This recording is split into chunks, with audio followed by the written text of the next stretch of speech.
Is this thing on? Welcome back to Big Mouth and fancy seeing you here in June. A very welcome, my friends, and especially my enemies. Come in, sit down, no touching.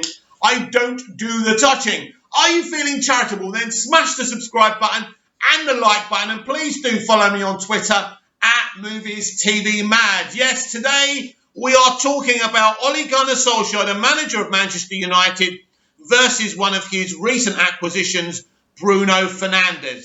These two people have had a strained relationship for quite a while. Near the end of last season, Ole was even saying that Bruno is a bit of a moaner. I don't call it moaning. The guy can see where you're going wrong, Ole, and it's embarrassing for you, and maybe he should be keeping his mouth shut. But then again, when you see something going south so badly, you can't.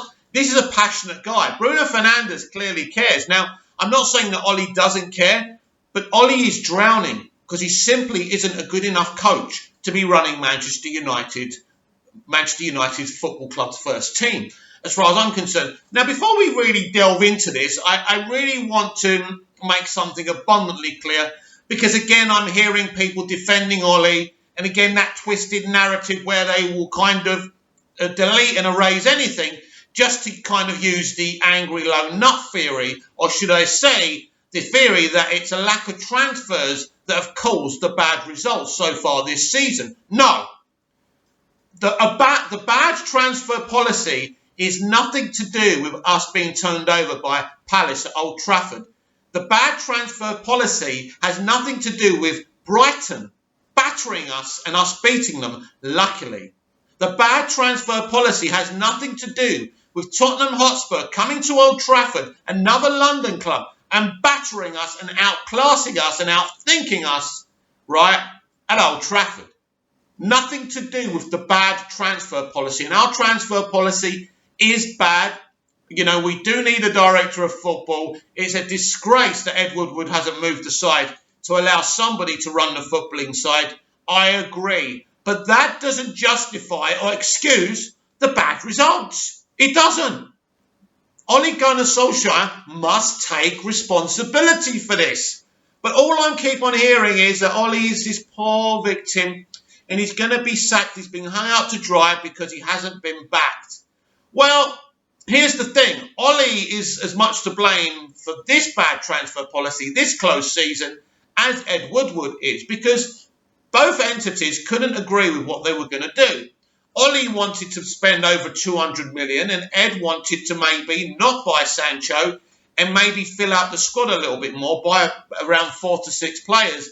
And Ole didn't want to do that. You know, when I hear people saying, oh, Ole wanted Sancho, Ole wanted this one, Ole wanted a centre-back, how much money were you expecting Manchester United Football Club to spend this summer? It's not realistic, is it? We're not really living in the real world, are we here?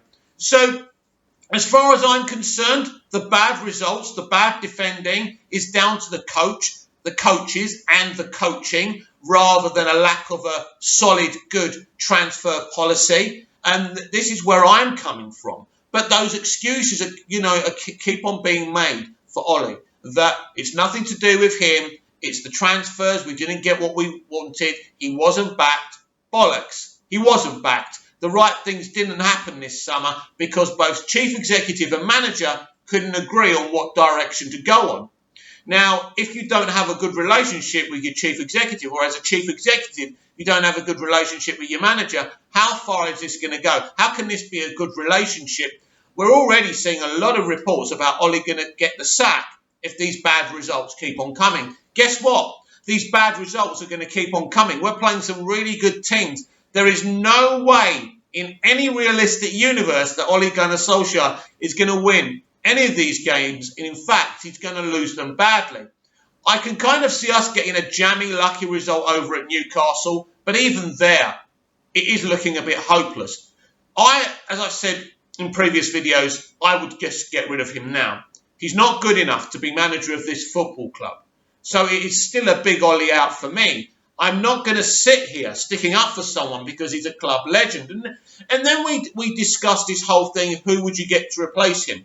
You get the best man for the job. And sorry, that isn't Ryan Giggs. He's doing okay for Wales. That doesn't mean he'd do a good job for Manchester United. The last thing we could do with now is another ex-legend of Manchester United who everyone's going to defend even if he's doing a bad job. And again, blame the board. Also, this thing about, oh yeah, he'll start well, he'll get backed, he'll get us into the Champions League, whoever the next manager is, and we are going to have a next manager, Ollie will get the sack. It's inevitable, and then he won't get backed, and the same cycle keeps on repeating itself. Well, maybe it does. And as I've conceded that we need a director of football, but that's not the only problem. And in fact, I think the problem's on the pitch because of Ollie's lack of good coaching and good coaching experience and knowledge is a bigger problem than what's happening in the boardroom with the Glazers and Woodward. I genuinely believe that. But let's get on to this civil war between Ole Gunnar Solskjaer and one of his own players, his most recent acquisition before this transfer window, Bruno Fernandes. Now, if you remember, we were supposed to, if you believe people, get him last summer, and we didn't. We got him in January. Interesting, it seems a very similar cycle to Bruno Fernandes. A similar cycle to Jadon Sancho. Does that mean we could get Sancho in January? Well, I think this is purely an ambition of Ollie's to get Jadon rather than the next manager wanting to get Jadon. And I'm sorry, Jadon Sancho was too expensive. Dortmund priced him out of a move, and it's like Villa. Villa priced Grealish out of a move as well. 70 million? No. I mean, I'm not really a big fan of Jack Grealish, and I don't know what all the fuss is about, but a lot of people like him, and that's fine. I think he's a good player, but is he Manchester United material? And he has got a bit of a behavioural problem, hasn't he, off the pitch as well. That was always a concern for me, so I was kind of relieved we didn't get him. Yes, so let's talk about Bruno Fernandes and Ole Gunnar Solskjaer. Bruno was substituted at half-time, in that Tottenham game. And you look at it and you think, well, hang on a minute here, mate. You're dropping one of your best players who runs up and down the pitch. He may have lost some form recently, but he's trying his best. And, I mean, you're not dropping other people like Pogba. What's wrong with you here? It seems like he's too intimidated by certain players. But we do know that there was some shouting heard at the dressing room at half-time of the Spurs game. And Bruno's voice was mainly heard. He was screaming things like, this is Manchester United. This is ridiculous. How can this be going on? The guy's shocked. He's not used to this. He's used to professionalism. So what's going on behind the scenes with this manager? I don't know. I don't think it's respectful for a player to be telling the manager what kind of tactics to do. On a normal basis, I would take Ollie's side. But I think when you're a player and you've recently come to a club and you can see how terrible things are going, how bad the tactics are, the lack of coaching, I think someone who is passionate and does care about the club he's playing for and the club that's paying his wages, I think that does come out and say, well, hang on a minute, these tactics are wrong. Even I could give better tactics here. And I think, so I do defend Bruno. I am on Bruno's side here. He must be so frustrated at what's going on at the club and in the team. But this is not a healthy situation for a manager and a player to be going at it, and to be going at it so badly that a manager is forced to drop him at half-time in a game where we're getting thumped, and maybe Bruno could have done something to maybe get us a couple of goals back. But look, it's an impossible situation. You look at what we bought in the summer. Van der Beek was a really, really good signing. I think that the left-back was a very good signing. Nobody can complain at that one. I think that the striker from PSG is risky, but I think he's this is a legacy guy. This is an iconic footballer who's done very well in the game. I know he's 33, but wasn't Sheringham about 31 when he replaced Cantona at Manchester United? And everyone wanted Sheringham out as soon as he got there because he missed that big penalty against Spurs. But in fact, he did okay in his first season, and he just got better and better.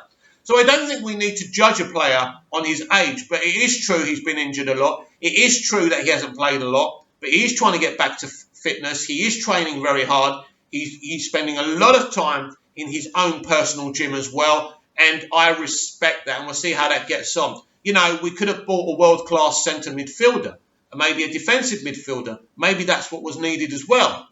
But we do have two top-quality central defensive midfielders that are not really, Okay, Matic gets a big chance, but Ollie is not really playing, what's his name? Fred, that's it, Fred. All I had to do is think of Fred the Red, take the red off, then I remembered his name was Fred. Terrible with names. But, Fred, got a few games last year when there were injuries. He did really well, but as soon as those players were fit, he got dumped again. Our best results were when Fred was playing in the centre of that midfield as a defensive midfielder. And in fact, from the moment he took him out of that equation, the results and the performances have been worse. I'm absolutely staggered that Fred isn't playing consistently in that Manchester United centre midfield. And look, you've got this situation with Bruno and the manager. I think it's irreversible. And, if he doesn't play him against Newcastle, then we all know what's going on there. But it would seem to me that Ollie's this kind of coach who punishes the wrong people. He can see that Bruno's passionate. He can see that Bruno cares. And he's dropping him. You see, I'm sick to death of hearing the defence of this manager because it doesn't weigh up. It doesn't weigh up. You can't allow an underperforming manager to remain in his role because you don't like the owners of the club and the chief executive. And you hope if you keep this underperforming manager there, then maybe the attention will be on these owners and the chief executive. But what actually is going to happen? Nothing. Nothing's going to happen. Nothing's going to improve. It's difficult to remove these people from the club. But you can't have a mediocre, underperforming manager just because you hate the owners and the chief executive. It's illogical as far as I'm concerned. And, it's very frustrating for me to hear all these people trying to, I don't know, it's like we're trying to be scammed to support this manager. It's clear that first team is a good first team. And a decent coach and a decent manager could get consistent performances out of them. You cannot buy someone for 40 million, dump them on the bench, world-class player that Barcelona wanted. You can't dump Fred when he was playing well. He dumped Fred when he was playing well and he was helping the team play well. And as soon as Fred is dropped, we can see that the below-par performances and below-par results. This is not just me saying this. I'm not on a Fred bandwagon. I don't have an agenda. My only agenda is for Manchester United to have the best coach possible, to have the best people running it, and to get results and at least challenge and play good football. We're not seeing that anymore, right? And the only reason we were playing well in the second half of last season after lockdown is because Bruno came in and his form was brilliant. And Ollie gave him a free role. Surprise, surprise, beginning of this season, another centre midfielder who doesn't have a free role and he's being put in a more defensive position. This guy doesn't know what he's doing. I'm sorry. It's Ollie and his decisions that are causing the defeats, not the bad transfer policy, not because we've got these owners, not because they bought the club on debt, and not because Ed Woodward is a bad chief executive. He is a bad chief executive for appointing Van Gaal, Jose and Solskjaer as managers. That does make him a bad chief executive, and I'll criticise him for that all day and all night, and that's quite right. Of course it is. Bad managerial appointments, and that's something you can blame, this chief executive for. But to go on social media and blame the board and the chief executive and the owners for the results and the performances that Solskjaer's brought upon us is, well, let's just say it's an illusion by people who should know better, who do know better, but they're trying to pull the wool over their eyes. Well, when wool goes over my eyes, it melts. I do not like my intelligence insulted. Ole Gunnar Solskjaer should not be the manager of Manchester United, and that is the end of it. Comment down below. Like, share and subscribe, and I'll be back tomorrow with even more videos. See you again soon.